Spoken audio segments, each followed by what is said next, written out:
biyahe na naman tayo. Punta tayo Taytay Rizal. Tara, home service tayo. May gagawin tayong CRB Gentry doon. Tara, let's go. Kahit mainit. Grabe!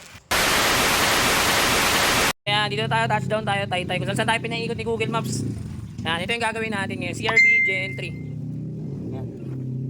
So, ayan. Actually, naka 7 inches na siya. Kaso medyo sirada raw. Nagpapalya-palya na. Kaya papalitan natin. 9 inches 100 yung ipapalit natin. Tara, upisan na natin ito agad.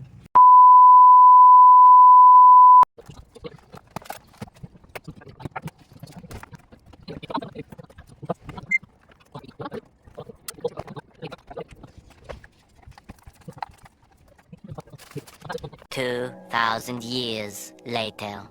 Install lang ating 9 inches Android sa Honda CRB. Ito yung ginagawa pala natin ngayon. Naka Android Auto kasi naka Android phone si Bossing. So ayan. Kita nyo naman, pwede tayo mag Spotify dyan direct. Ayan na, Spotify, then Maps. Ayan na rin. Ayan. Pwede silang pagsabayin. Ayan. And then, pwede na rin kayo, ayan, kasama pa rin sa package natin yung reverse camera. Ayan. Sa mga gusto po mag-avail, drop message lang. Direct message lang for better and faster transaction. Don't forget to like and follow na rin mga kadiskarte. Ayan.